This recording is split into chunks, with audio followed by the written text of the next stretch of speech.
Enjoy it while you can. I'd like to start off by saying Barakatah Yahweh, Bahashem, Yahweh Shai, Bahashem, Racha Kodash. Welcome to another live lesson. The name of this one is Enjoy It While You Can. And this is pretty much a message to the world. It has nothing to do, with the brothers, the sincere brothers and sisters, in the truth. Pretty much, you're on the right path to be in the good graces of Yahweh Bashem Yahweh Shai, to remain in the secret place of Yahweh Bashem Yahweh Shai, under his wings, under his protection. Beginning with the names of Yahweh Bashem Yahweh Shai, because the names of the Lord, the name of the Lord is a strong tower. The righteous runneth into it, and is safe. Now, I ran into this article earlier. I sent it to a couple of brothers, and I was reading some of it, so we're going to kind of go through it a little bit. And pretty much it's saying enjoy these moments, because the outlook for after Thanksgiving is not, or after Thanksgiving is not promising at all.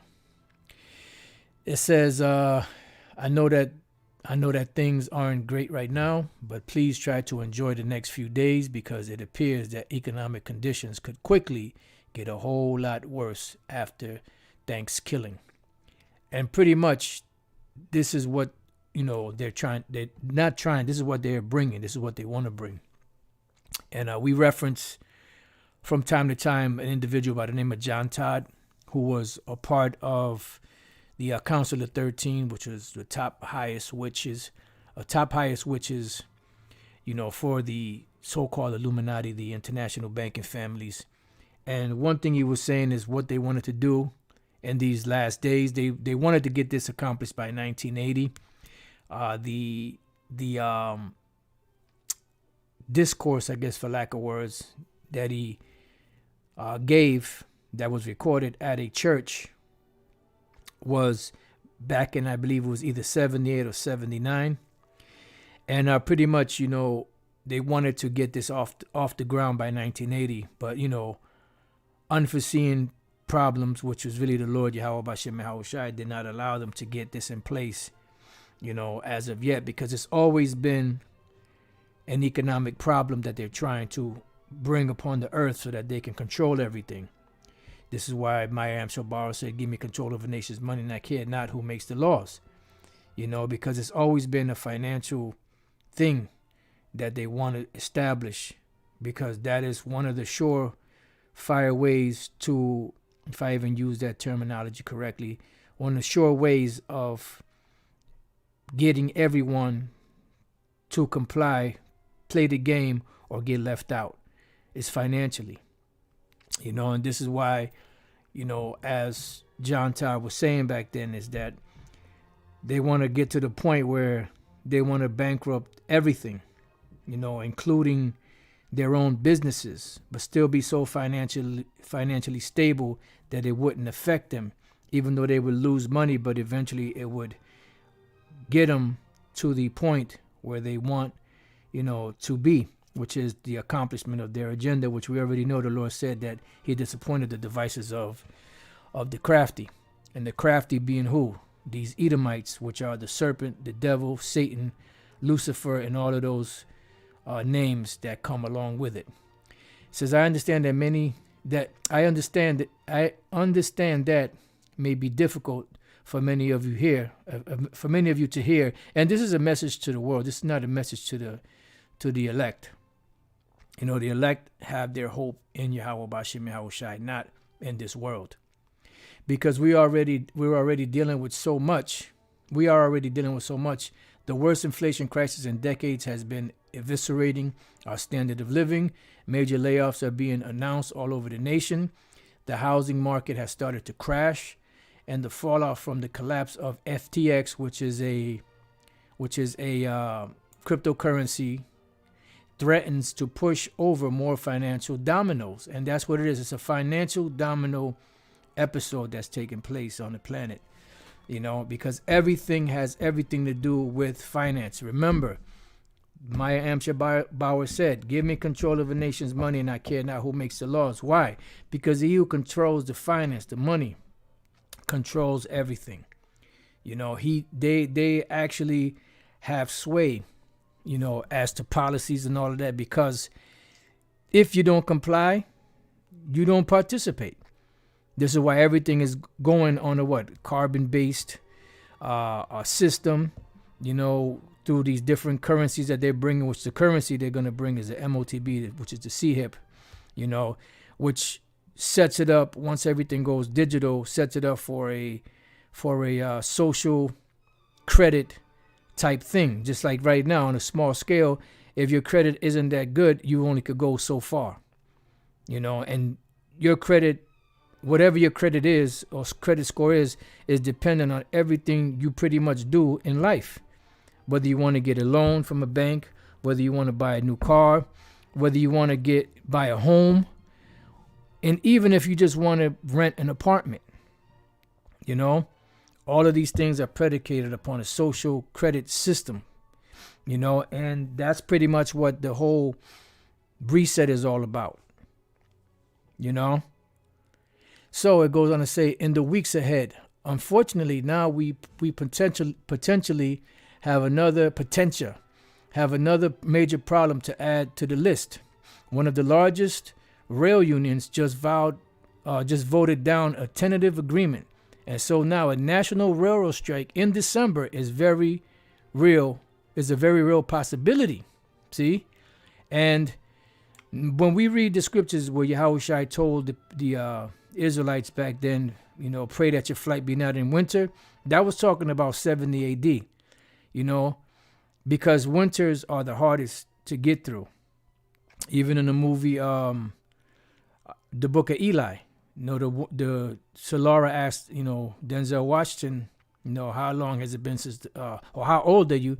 He said it's been 30 years since the blast, So, and I believe he mentioned something about 30 winters or something like that, if I'm not mistaken, because the winters are the hardest to get through.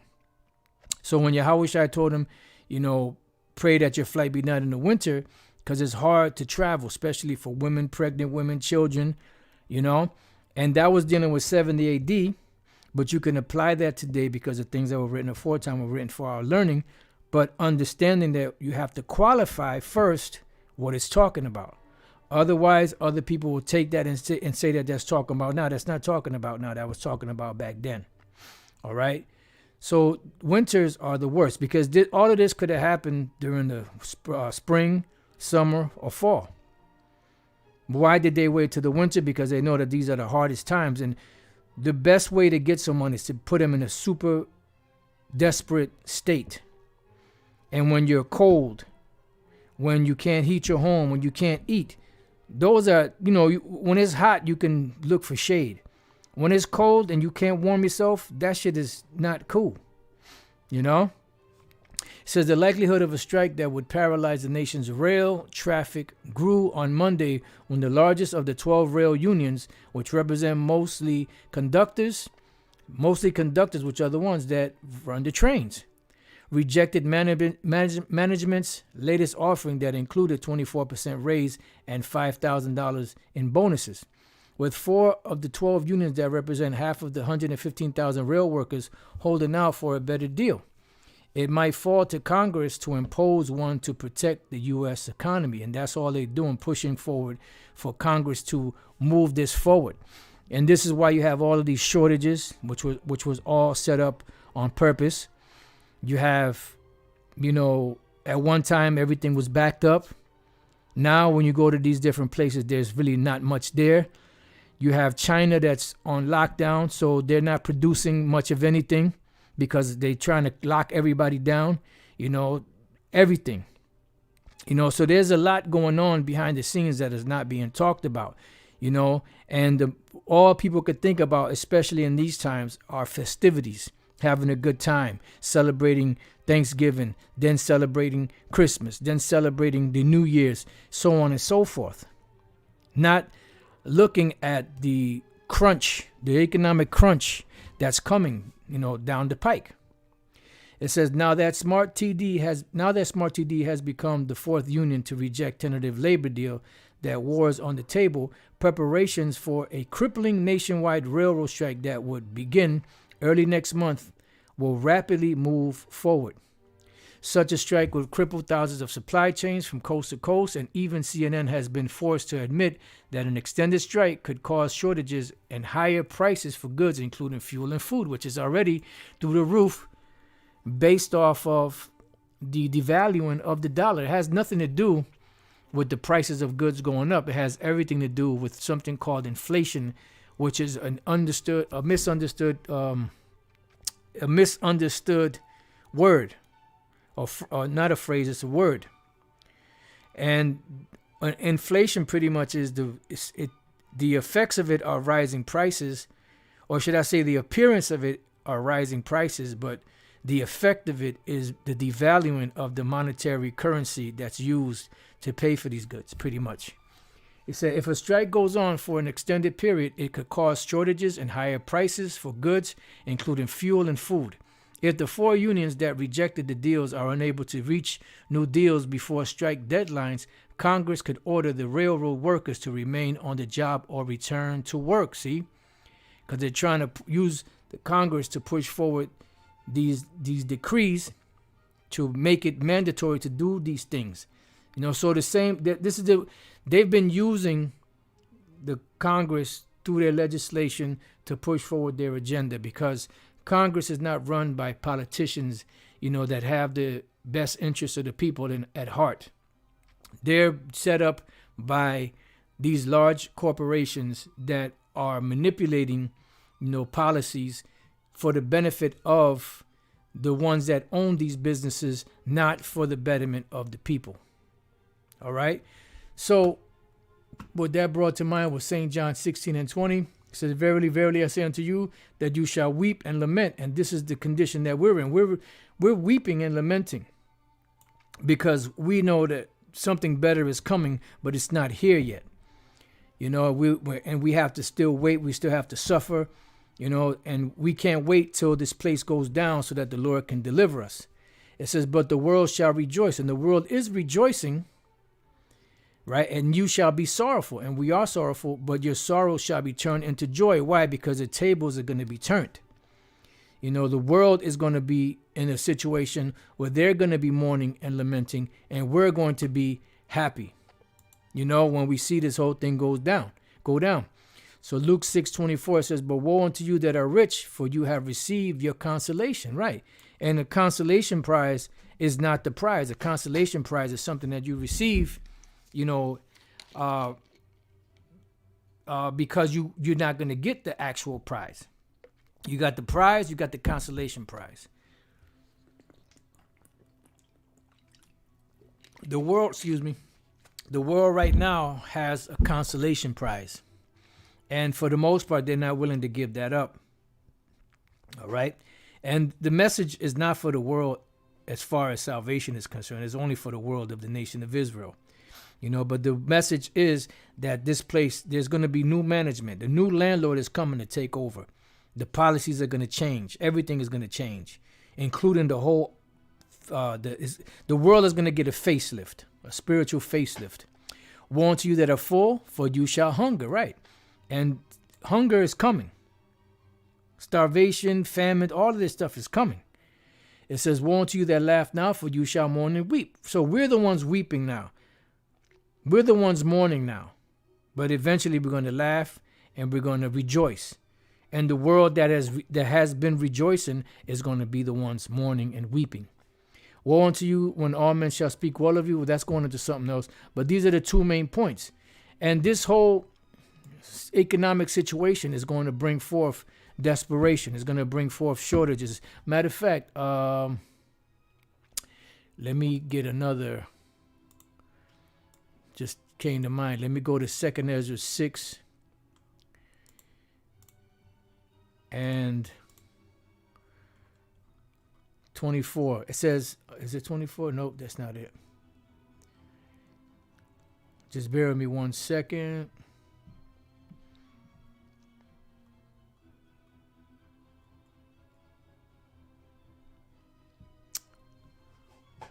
I thought it was the 6th chapter. Or is that the 5th chapter? I think it's the 6th chapter, right? Where it says, suddenly shall the full storehouses appear empty. Come on, man. Let me see. Let me just type in storehouses. Let's see if that comes up.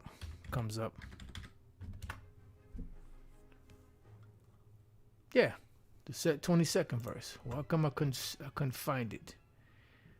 Where the hell did it go? Oh, okay. I see.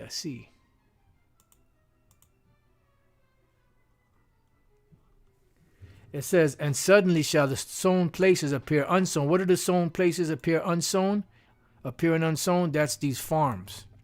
And you know about kill baits, you know, that is buying up a lot of, you know, farmland.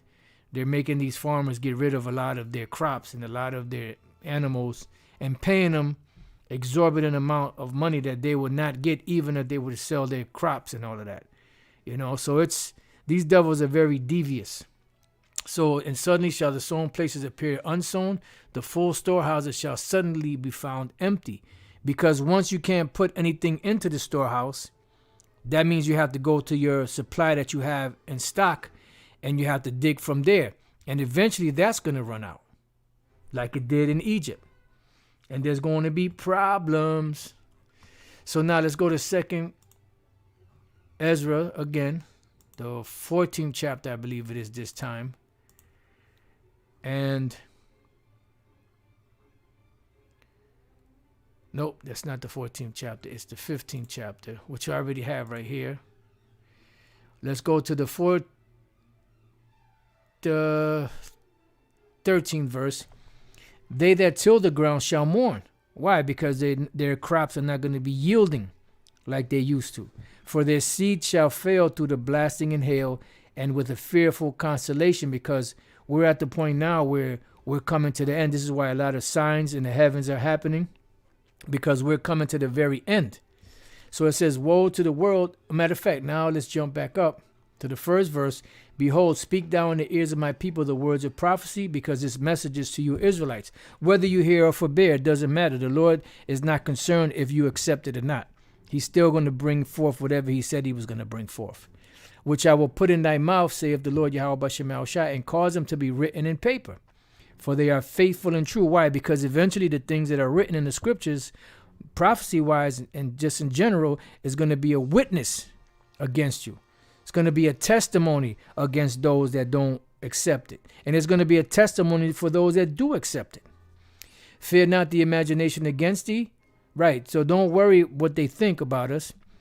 Let not the incredulity, which is the unbelief of them, trouble thee, that speak against thee. Right, so don't worry about it. They're going to talk what they, you know, because we can get to the point where it's like, damn, these people don't believe it, man. You know, get this discouraged. But don't worry about that. Don't be discouraged. Be encouraged, because they're not supposed to accept it. The ones that are part of the elect will accept it, and the ones that are not a part of the elect will reject it. And it has to be so. You know, you're going to have the ones that accept, you're going to have the ones that reject. Don't worry about it. For all the unfaithful shall die in their unfaithfulness. See? So the ones that don't believe are going to die in their unbelief. Behold, saith the Lord Yahweh Bashem Yahushai, I will bring plagues upon the world. And these are all plagues. Plagues are not just diseases. Plagues are calamities that are going to be happening around the world. You know, and eventually the ultimate plague will be those missiles that are going to eviscerate America and other parts of the world. It says the sword, which is part of the plagues, you know, which is in the form of war, in the form of guns, you know, your Homo sapiens and your guns, so on and so forth. Famine, that's another plague. Death is another plague. Then you also have diseases, which Yahushua spoke about, pestilences, and destruction.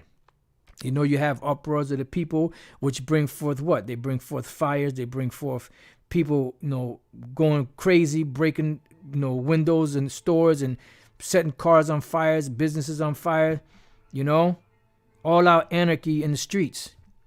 It says, for wickedness hath exceedingly polluted the whole earth. So what you have to understand is when we're witnessing these things is that the Lord is doing these things because these are signs and tokens that this place is out of here, that this place is about to be overturned. Matter of fact, well, here goes the goddamn. All right, let's go to 2 Ezra 5:1. Nevertheless, as so it's supposed to be concerning the tokens, meaning the signs. Behold, the days shall come that they that dwell upon the earth shall be taken in a great number. This is going into, martial law, the New World agenda, and everything that's going to go down. And the way of truth shall be hidden, and the way of truth was hidden for a period of time, but now is being made manifest. And the land shall be barren of faith, right? But iniquity shall be increased above that which now thou seest. Now, you got to remember that this was 2,500 years ago when this was written. So how much more has wickedness increased in these times? Or that thou hast heard long ago? Ooh, check this out. And the land that thou seest now to have root, shall thou see wasted suddenly. Right. That's dealing with the established governments of the world being set up and then eventually taken down, when Yahushua comes back, and that's similar to when you have land and the seed failed and there was nothing there was nothing there to be able to plant. So you're going to have a shortage of everything. So this place is finished. Remember, the Lord told Belshazzar that his kingdom had been measured, has been weighed in the balance and has been found wanting, meaning it was lacking. So America's lacking crazy. That's what the scriptures speak about in Revelation 13 and other places that, they spoke blasphemy against the heaven, against the Most High, the heavens, and them that dwell, just in general. That's that great mouth of that horn, which is America in Daniel the 7th chapter. All right. It says, but if that's going into something else right now. So let's go back. 2 Ezra 15:6, for wickedness hath exceedingly polluted the whole earth, because remember, this is going to be a worldwide event. It's not a city. It's not a town. It's not a village. It's not a country. It's not a continent or two. It's the whole entire globe. This is going to be a worldwide event. So there's nowhere you can go to escape what's coming. It's only through the grace of Yahweh Bashem Yahushua that we're going to escape this. As a bird let out of the snare of the fowler, that's how the elect of the Lord are going to escape. When the enemy shall come in like a flood, the Spirit of the Lord shall lift up a standard against them. It says, and their hurtful works are fulfilled, and they are. Because the whole earth has been under a wicked vibration, and that wicked vibration has come to the breaking point. But the Lord said, okay, enough is enough. All right? Therefore, saith the Lord, I will hold my tongue no more as touching their wickedness, which they profanely commit, neither will I suffer them in those things in which they wickedly exercise themselves, because remember, it's in the power of their hand. And what have they done with it? Nothing but more wickedness. Behold, the innocent and righteous blood crieth unto me, and the souls of the just complain continually. Right. And this is us. We're complaining. The souls of the righteous are complaining to Yahweh Bashem Yahushai. The ones that are in the spirit world are complaining to the Lord Yahweh Bashem Yahushai. The Lord is sick of these devils. He's going to bring them down. But he's waiting for his words to be fulfilled. And he does not stir nor move till the set measure be fulfilled. And that's that. And therefore, saith the Lord, I will surely avenge them and receive unto me all the innocent blood from among them. All right. Behold, my people is led as a flock to the slaughter. And this is what's happened. That's why it says that when the time comes, they're going to be as madmen, sparing none. They're led as a flock to the slaughter. And you have Judas goats out there that are helping these devils. But the Lord said that they're going to be had in derision. It says, I will not suffer them now to dwell in the land of Egypt, because the Lord is eventually going to deliver us from here. But I will bring them with a mighty hand and a stretched out arm, which are the chariots, the so-called UFOs, Ron Dalton. It says, and smite Egypt with plagues as before. So we don't know exactly how that's going to happen, but the Lord is going to be plaguing this place before we're delivered. Because when the Lord plagued Egypt, that was the Lord's way of bringing forth his introduction as to what he was going to do later on. It says, and will destroy all the land thereof. Because ancient Egypt wasn't destroyed. You know, they were taken over, they were conquered, but they were not destroyed. The whole land was not destroyed. So this ain't talking about ancient Egypt. It's talking about modern day Egypt, which is America. Egypt shall mourn, and the foundation of it shall be smitten with the plague and punishment that the Most High shall bring upon it. What is that ultimate plague and punishment? The missiles, the lasers from the chariots. But the ultimate plague are those missiles. They that till the ground shall mourn, which we just read, for their seed shall fail through the blasting and hail, and with a fearful constellation. Woe to the world and them that dwell therein. Why? Because it's going to be a worldwide event. Worldwide. For the sword and their destruction draweth nigh. Right. So the destruction, the calamities, the martial law, so on and so forth, is drawing nigh or near. And one people shall stand up to fight against another, and swords in their hands. Why? Because of of desperation, class wars, race wars, you know, the lack of bread, as it's going to say. For there shall be sedition among men, going to fight against each other, rise up against each other, going to cross that line, and invading one another. See, they're going to be an invasion of one another. They shall not regard their kings nor princes, because they're not going to listen to the authorities. And the course of their action shall stand in their power. Why? Because of desperation. Desperate times call for desperate measures. A man shall desire to go into a city and shall not be able, for because of their pride, the cities shall be troubled. And this is why they're saying that the main places that are going to be hit the hardest are going to be these cities. The houses shall be destroyed, and men shall be afraid. It says, a man shall have no pity upon his neighbor, but shall destroy their houses with the sword, guns, and spoil their goods. Why? Because of the lack of bread and for great tribulation. You know? So it's right around the corner. You know? And the solution is going to be the new deal. You had FDR, the New Deal. You had Obama with the New Deal, and now you have, you know, in this time, whoever is the king of Babylon, which is going to be the king of the world, you know, you're going to have the new deal, which that's going to be, to use a fancy word, predicated upon the MOTB, which is the CHIP, which is going to be the new way of doing business in the world. Knowledge shall increase. Technology is increasing, and the infrastructure of having everything online is there. Because the Most High Yahweh, you know, he has everything computed. He's like the computer, like the motherboard, you know, for lack of better words, and everything comes through him. So they want everything accessible by a stroke of a couple of keys, you know, so that they can be like the Most High. And they want everyone to go to them for the one of everything. So with that, I pray that you brothers and few sisters have been edified. To the next time I say, Shalom.